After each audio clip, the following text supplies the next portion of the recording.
அறிவு, தமிழையும் அறிவையும் பிரிக்கவே முடியாது. அது அதான் ஒரே ஒரு லைன் அவருக்கு, பஞ்ச் லைன், ஒரு சில வார்த்தைகள் அறிவு. எல்லாருக்கும் வணக்கம். ப்ளூ ஸ்டார் திரைப்படம் படத்தை தியேட்டர்ல பார்த்த பிறகு எனக்குள்ள ஒரு தாட் இருந்தது. ரஞ்சித்துகளுக்கும் ராஜேஷ்களுக்குமான நட்பு தான் சமூகத்தினுடைய விடுதலை அப்படின்னு நான் நினைக்கிறேன். ரஞ்சித்தும் ராஜேஷும் வரலாறு முழுக்க நான் விரும்புறேன். இந்திய நிலம் முழுக்க இருக்கக்கூடிய அத்தனை ரஞ்சித்துகளும் ராஜேஷ்களும் ப்ளூ ஸ்டார் திரைப்படம் அவர்களை ஒன்று சேர்ந்த முயற்சியை, அந்த அன்பை வெளிப்படுத்தி இருக்கிறது எனக்கு ரொம்ப ரொம்ப மகிழ்ச்சி. அரக்கோணம் நம்முடைய சொந்த ஊரை பத்தி ஒரு எடுக்கப்படுகிற ஒரு திரைப்படம், ஊர்ல நடக்கிற ஒரு கதைன்னு எனக்கு ஒரு ஸ்பெஷலான ஒரு அட்டாச்மெண்ட் வந்தது இயல்பாகவே. ஆனா பொதுவாகவே எனக்கே தனிப்பட்ட முறையில் அனுபவம் இருக்கு. அரக்கோணம் அப்படின்னாலே அது ஒரு ரவுடிசம் இருக்கும், இல்ல கேங்ஸ்டரிசம் இருக்கும், அந்த மாதிரிலாம் என்னென்னமோ சொல்லுவாங்க சின்ன வயசுல இருந்து. ஆனா உண்மையிலே நான் அப்படியான எந்த விஷயமும் பார்த்ததில்லை. அரக்கோணம் முழுக்க நான் பார்த்தது உழைக்கும் மக்களை தான் பார்த்திருக்கிறேன், அம்பேத்கரியவாதிகளை பார்த்திருக்கிறேன்.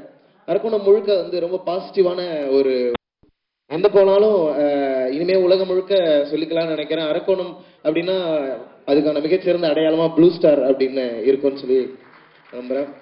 ஜெய்யனோட இந்த திரைப்படத்துல பாடல்கள் எழுதுவதற்கான அனுபவங்கள் உண்மையில ரொம்ப ஸ்பெஷலானது. நான் அவர்கிட்ட சொல்லிட்டே இருப்பேன், எனக்கு ஒரு டைரக்டரோட போய் உட்காந்து பாட்டு எழுதும் பொழுது எனக்கு ஒரு சின்ன பயம் இருந்துனே இருக்கும். அவங்க என்ன ரெக்வயர் பண்றாங்கன்னு நமக்கு புரியுதா, அவங்க சொல்ல வர்றதை நம்ம புரிஞ்சுக்கிறோமாங்கிறது எனக்கு ஒரு தயக்கம் இருந்துனே இருக்கும்.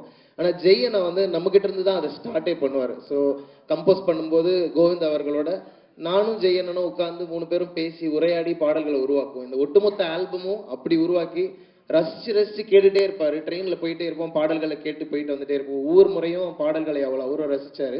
இந்த ப்ராசஸ் வழியா ஆஸ் அ ஆர்டிஸ்டா நானும் நிறைய விஷயங்களை கத்துக்கிட்டேன்.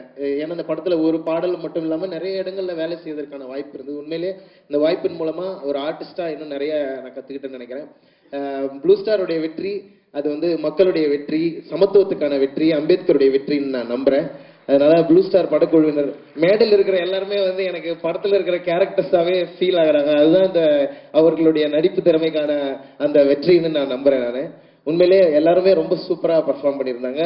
கதாநாயகன், கதாநாயகி உட்பட அனைவருக்கும் என்னுடைய மனமார்ந்த வாழ்த்துக்களையும் இந்த திரைப்படத்தில் பங்காற்றியதற்கு என்னுடைய மிகப்பெரிய நன்றியும் தெரிவித்துக் கொள்கிறேன். தேங்க்யூ.